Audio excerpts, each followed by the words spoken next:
Welcome to my channel. Kids Tunes, please like, share, and subscribe.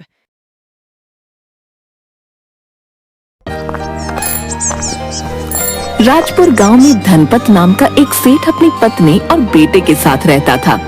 वो बहुत अमीर था। गांव में उसका बहुत बड़ा कारखाना चलता था। वो अपने सामने किसी को कुछ नहीं समझता था। उसने एक आलीशान कोठी बनवाई और पूरे गांव को भोज पर बुलाया।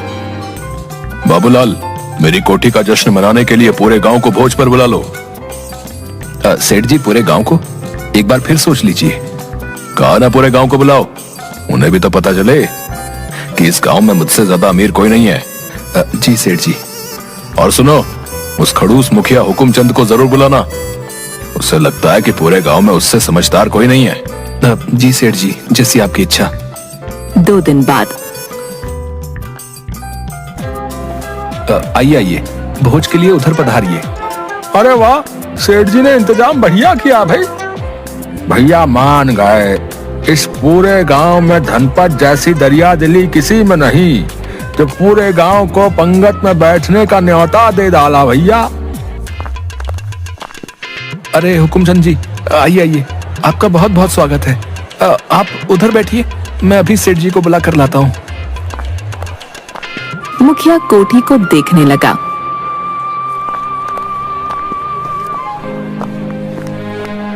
और कैसे हो मुखिया जी? मैं ठीक हूँ। आज तो तुमने बड़ी रौनक लगा रखी है।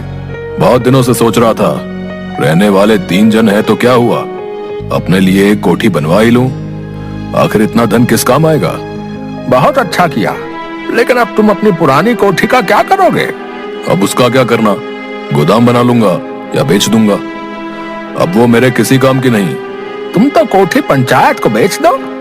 हमें अनाथालय बनाने के लिए जगह की जरूरत है। क्या कीमत लोगे इसकी? ये मुखिया बहुत चालू है, कीमत पूछ रहा है। ये अच्छी तरह जानता है कि पंचायत की मेरी कोठी खरीदने की हैसियत नहीं है। क्या हुआ धनपत? कुछ नहीं, मैं सोच रहा था मुखिया कि मैं इस कोठी को अनाथ बच्चों के लिए दान में दे दूं। अब पुण्य काम के लिए क्या रकम लेना, प्रभु की कृपा से मेरा खजाना भरा हुआ है। तुम सच कह रहे हो? हाँ मुखिया, तुम मेरी दरिया दिली के बारे में तो जानते ही हो। मेरा दिल अंदर से मोम है, मोम। हाँ, तुम्हारा मोम आज मैंने इस भोज में बहते देख लिया है।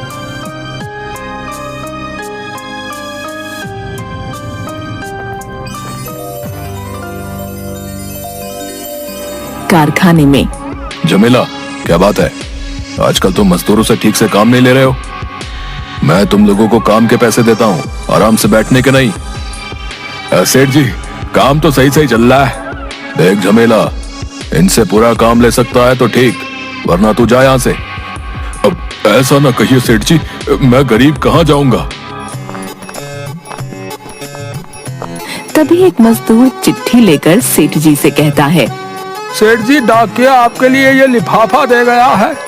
बाबूलाल, इसे खोल कर देखो तो। इसमें तो चिट्ठी है। आपका कोई प्रेम पत्र लग रहा है। अरे बता क्यों रहा है, जल्दी से पढ़कर सुना। नहीं पढ़ सकता, ये तो अंग्रेजी में है।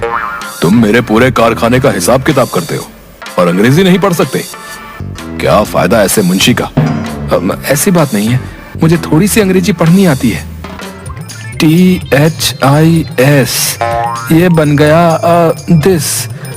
IS, ये बन गया इट। अरे इसका मतलब तो बता। मतलब आपने तो खाली पढ़ने के लिए कहा था, मतलब मुझे नहीं पता। अबे अकल के अंधे आदमी, तू रहेगा मुंशी? जब अकल बट रही थी तब कहाँ था तू? आप गुस्सा मत करिए, इस चिट्ठी को पूरे गांव में एक ही आदमी पढ़ सकता है। कौन? फर्राटा। पूरे गांव में बस वही है जो फर्राटेदार अंग्रेजी बोलता है। बुलाओ उसे।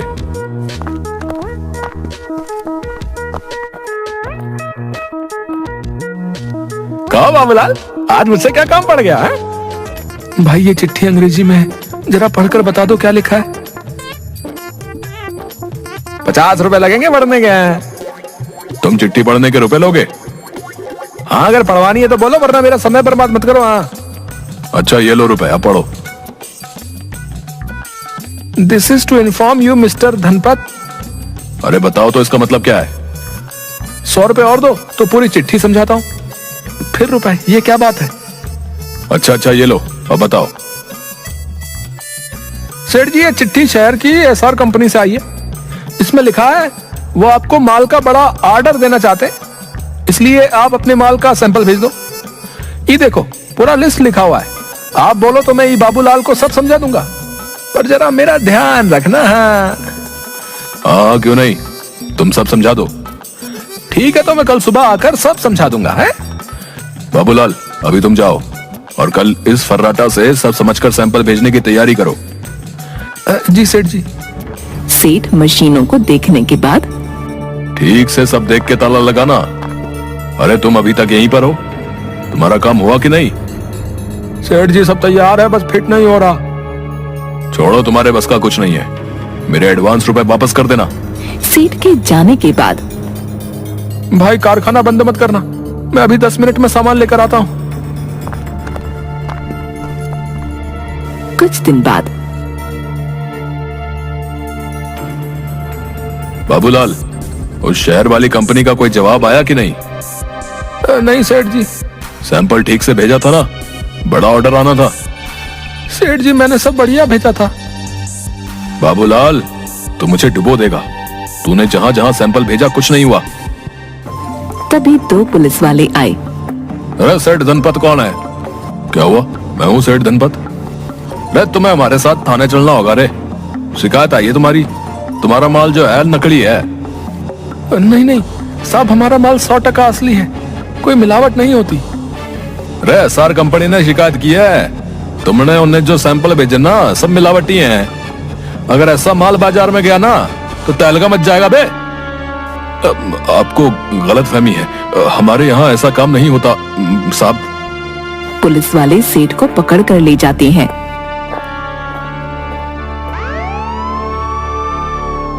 सेठ जी आप घबराइए नहीं, मैं कुछ करता हूँ।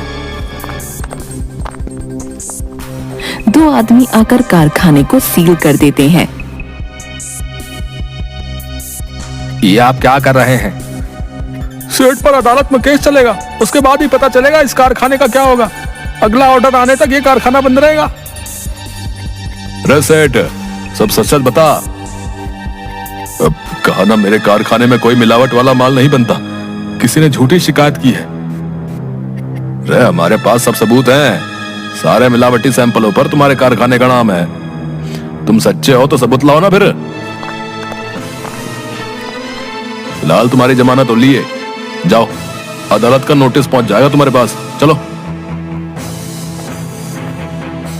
घर पर सेठ बहुत चिंतित था। सुनिए जी, आपके जाने के बाद 5 लोग आए थे, बोलकर गए हैं कि हमारा रुपया 2 दिनों में वापस कर दो, वरना अच्छा नहीं होगा। मैं इतने सालों से व्यापार कर रहा हूँ और ये लोग। मुझसे उनकी बातें नहीं सुनी जाती, आप उनके रुपये दे दीजिए। कारखाना भी बंद हो गया, घर चलाने और केस चलाने के लिए भी रुपए चाहिए। धनपाट, ओ धनपाट। आइए मुखिया जी, बैठिए, मैं पानी लेकर आती हूँ।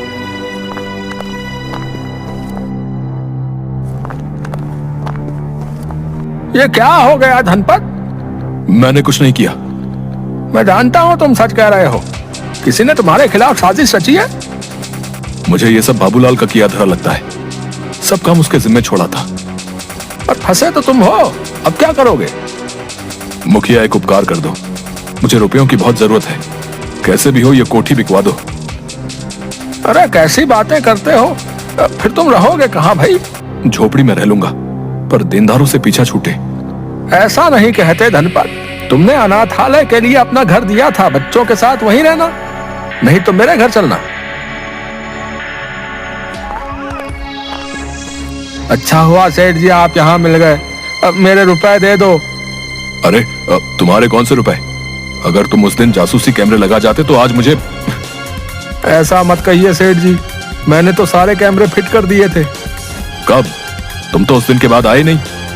कारखाना बंद होने के थोड़ी देर बाद मैं सामान लेकर आया था और सारे जासूसी कैमरे उसी दिन फिट कर दिए थे। वो तो मेरी माँ की तबीयत अचानक खराब हो गई थी तो मुझे रातों रात अपने गांव जाना पड़ा, इसलिए आपको बता नहीं पाया। ये तो बहुत अच्छी बात है। धनपत, कारखाने से तुम्हारी बेगुनाही का कोई ना कोई सबूत जरूर मिलेगा। हाँ चलो चलते हैं।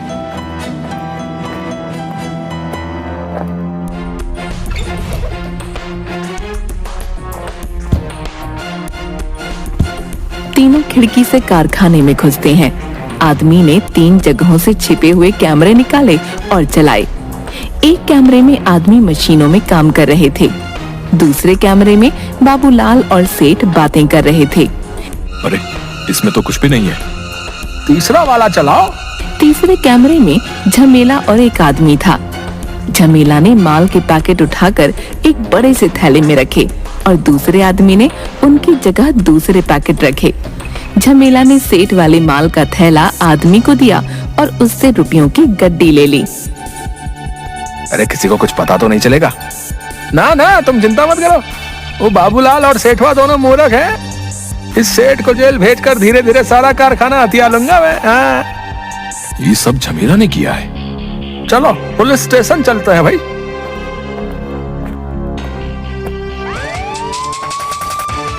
दो पुलिस वाले झमेला को घर से पकड़ते हैं।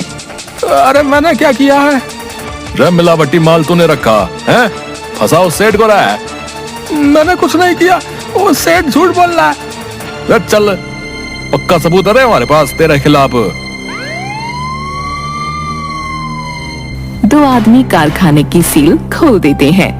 मुबारक हो धनपत, तुम अपनी समझदारी से एक बहुत बड़ी मुसीबत से बच गए। मुखिया सच बताऊं तो ये समझदारी मेरी नहीं, इस कैमरे वाले भाई की थी। इसी ने मुझे मनाया था, कह रहा था आप कैमरे लगवा लो सेठ जी, इतना बड़ा कारखाना है, देर सवेर हो जाती है, कभी ना कभी काम आएंगे। भाई तुम्हारा बहुत बहुत धन्यवाद, बड़ा उपकार आपका। आज तुम्हारी वजह से मेरा काम और नाम दोनों की लाज बच गई, वरना मैं सड़क पर आ जाता। ऐसा मत कहिए सेठ जी, करने वाला तो भगवान है।